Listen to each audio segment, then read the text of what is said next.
लंबे सफर को मीलों में मत बांटिए, कौम को कबीलों में मत बांटिए।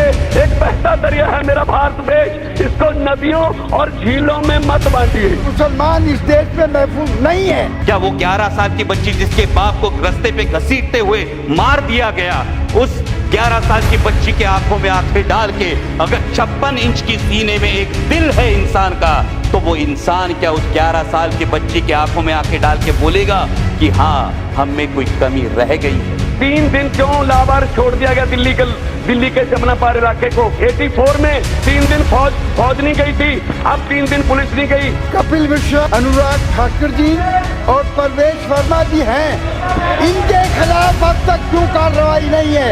इनके खिलाफ रिपोर्ट क्यों नहीं की गई? इनके खिलाफ कार्रवाई क्यों नहीं हुई? जिसकी वजह से इस देश के अंदर आग लगी। अपने देश को एक श्राप लगाए रिलीजियस नेशनलिज्म।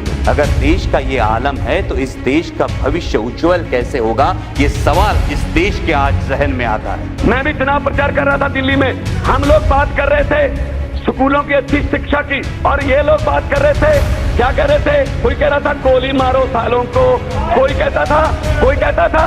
कहता था आतंकवादी है, कपिल मिश्रा कह रहा था इंडिया वर्सेस पाकिस्तान है। क्या ये कोई मैच हो रहा था?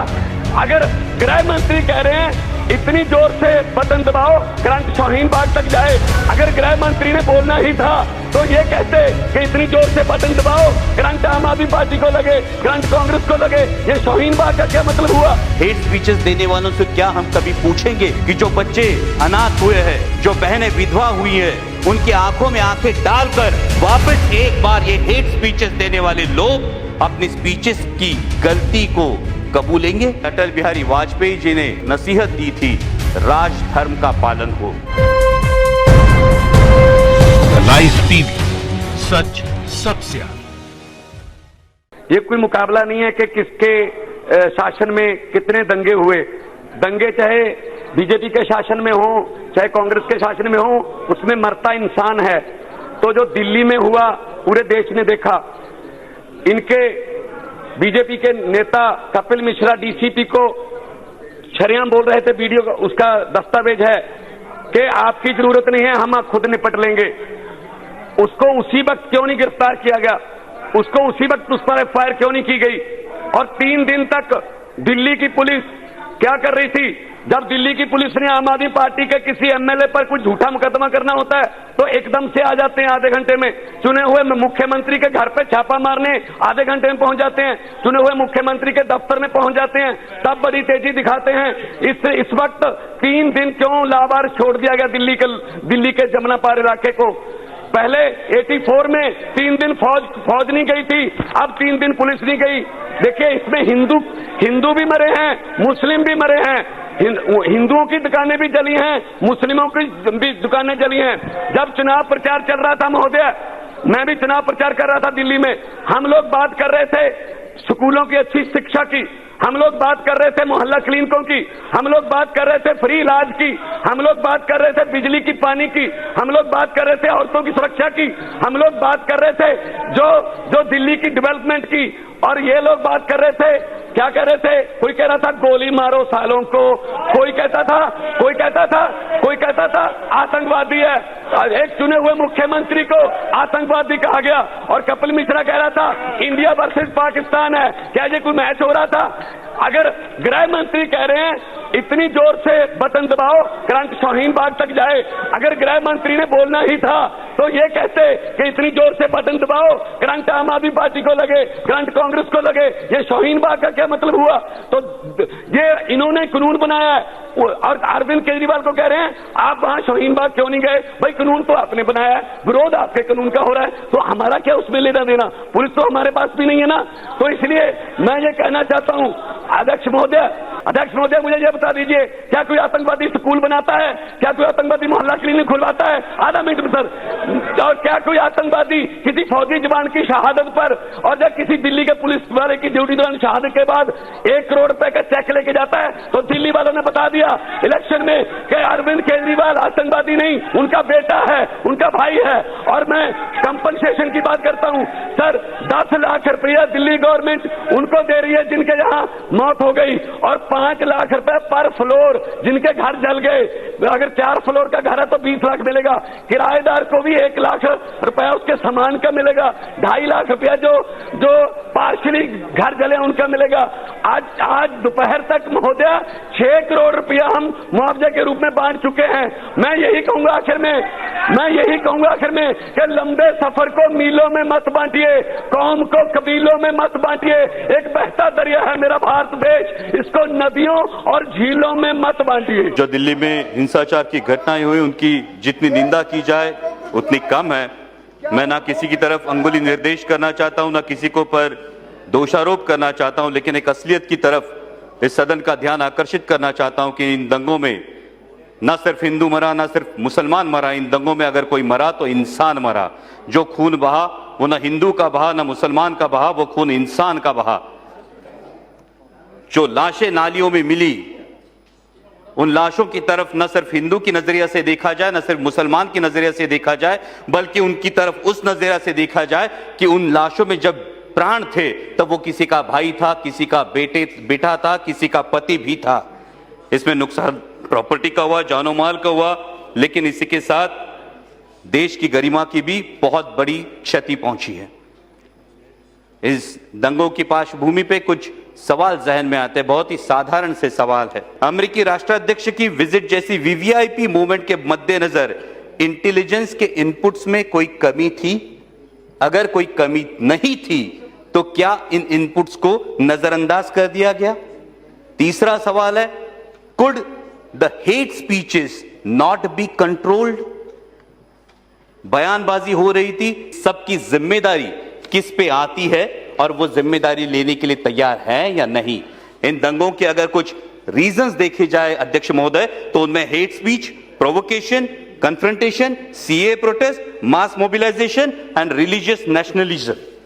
हेट स्पीचेस देने वालों से क्या हम कभी पूछेंगे कि जो बच्चे अनाथ हुए हैं, जो बहनें विधवा हुई हैं, उनकी आंखों में आंखें डालकर वापस एक बार ये हेट स्पीचेस देने वाले लोग अपनी स्पीचेस की गलती को कबूलेंगे? क्या वो 11 साल की बच्ची जिसके बाप को रास्ते पे घसीटते हुए मार दिया गया, उस 11 साल की बच्ची के आंखों में आंखें डाल के अगर 56 इंच की सीने में एक दिल है इंसान का, तो वो इंसान क्या उस 11 साल की बच्ची के आंखों में आंखें डाल के बोलेगा कि हां, हम में कोई कमी रह गई है? दूसरी बात सर, एक अपने देश को एक श्राप लगाए रिलीजियस नेशनलिज्म का। अगर पैदा होते हुए ना आप, ना हम, ना यहां पे बैठा कोई भी एंट्रेंस एग्जाम दे के नहीं आया किस मजहब में पैदा होना है, किस जाति में पैदा होना है, किस धर्म में पैदा होना है, तो उसके बाद पैदा होने के बाद उस धर्म को लेकर उस सांप्रदायिक राजनीति का सहारा हमें क्यों लेना पड़ रहा है? क्योंकि सर अभी छोटे बच्चे भी, छोटे मासूम बच्चे भी मासूमियत छोड़कर पूछने लगे हैं मजहब का मतलब क्या होता है। अगर देश का ये आलम है तो इस देश का भविष्य उज्जवल कैसे होगा, ये सवाल इस देश के आज जहन में आता है। तीसरा एक बहुत अहम मुद्दा है वो सीए प्रोटेस्ट का। गवर्नमेंट की एक बहुत प्यारा नारा है, सबका साथ, सबका विकास, सबका विश्वास। मैं इस सदन से यही पूछना चाहता हूं कि अगर देश की सबसे बड़ी माइनॉरिटी के दिल में कुछ शक है, कुछ संदेह है, तो क्यों हम उस संदेह को नहीं निकाल सकते? क्यों एक संवाद नहीं कर सकते? क्यों उनके दिल में वो विश्वास नहीं पैदा कर सकते? क्योंकि अगर सबके दिलों में विश्वास नहीं होगा तो कहां से सबका साथ होगा, और सबका साथ नहीं होगा तो कब सबका विकास होगा? और इस पार्श्वभूमि पे मैं महाराष्ट्र की महाविकास आघाड़ी सरकार का अभिनंदन करता हूं इस बात के लिए, क्योंकि जैसे शाहीन बाग का जो उल्लेख हुआ है, ऐसे प्रदर्शन, ऐसे धरने महाराष्ट्र में कई जगह पे हो रहे हैं, लेकिन महाराष्ट्र 2 मिनट से महाराष्ट्र गवर्नमेंट में एक संवाद बनाया रखा है, एक डायलॉग बनाया रखा है, इसलिए वजह से भाईचारा अब भी वहां पे महाराष्ट्र में वैसे की वैसे कायम है। अंत में मैं सिर्फ एक ही बात का जिक्र करना चाहता हूं। ऐसा एक वाकया, ऐसा एक इंसिडेंट अपने देश में हुआ था, तब श्रद्धेय अटल बिहारी वाजपेयी जी ने वहां की स्टेट गवर्नमेंट को एक नसीहत दी थी, राजधर्म का पालन हो। मैं सिर्फ वही याद दिला के इस सदन से दरख्वास्त करता हूं, इस पूरे मामले की न्यायिक जांच हो और निष्पक्षता से जांच होकर जिन्हें भी आहत पहुंची है उन्हें अच्छी तरह से रिहेबिलिटेट किया जाए। इस देश के अंदर सारे मजहबों के लोग और इंसान रहते हैं, छोटे बड़े, दलित भी, सरदार भी, मुसलमान भी, हिंदू भी, सब हैं, लेकिन सब इंसान हैं। हमें सबको इंसानियत के नाते से देखना चाहिए। अगर हम सबको, यहाँ के सारे हिंदुस्तान के रहने वाले को लोगों के साथ इंसानियत का सलूक करेंगे तो ये झगड़े और फसाद नहीं हो सकते। इस झगड़े और फसाद से जितना बड़ा नुकसान देश को पहुंचा है उसका आप अंदाज़ा नहीं कर सकते। इसलिए मैं हमारे ऑनरेबल क्या नाम है, होम मिनिस्टर साहब यहाँ तशरीफ़ रखते हैं, उनसे पूछना चाहता हूँ कि अब तक कुल गिरफ्तारियाँ कितनी हुई, वीडियो फुटेज की बुनियाद पर कितने मुकदमे कायम किए गए, मोहन नर्सिंग होम पर फायरिंग करने वालों के खिलाफ रिपोर्ट दर्ज हुई या नहीं, और अगर नहीं हुई तो क्यों नहीं हुई अब तक। जीवी हॉस्पिटल में कितनी बॉडियां आई और उनकी गिनती शुमार सामने अभी तक नहीं आई। तो मैं कहना चाहता हूं, कुछ लोगों ने गलत प्रोपेगेंडा किया और इतना जहरीला प्रोपेगेंडा किया जिससे क्या देश के अंदर ये आग लगी और ये हालात पैदा हुए, जिसमें कपिल मिश्रा जी और हमारे मंत्री अनुराग ठाकुर जी और परवेश वर्मा जी हैं। इनके खिलाफ अब तक क्यों कार्रवाई नहीं है, इनके खिलाफ रिपोर्ट क्यों नहीं की गई, इनके खिलाफ कार्रवाई क्यों नहीं हुई, जिसकी वजह से इस देश के अंदर आग लगी। तो मैं चाहता हूं कि मरे मुसलमान भी हैं, हिंदू भी हैं, सब मरे हैं, लेकिन ये नुकसान सिर्फ हिंदू या मुसलमानों का नहीं, पूरे देश का नुकसान है।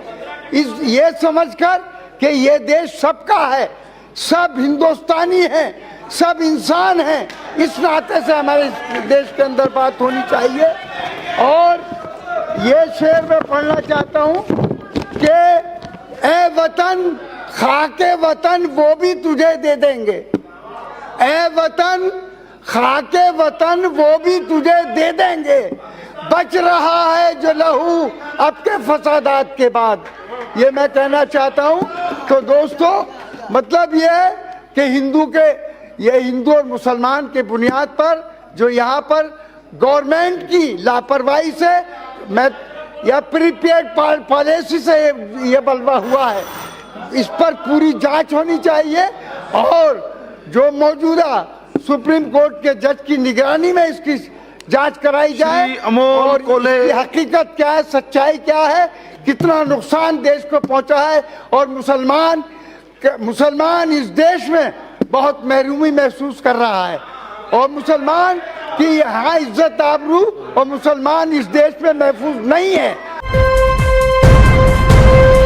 लाइव टीवी, सच सबसे आगे।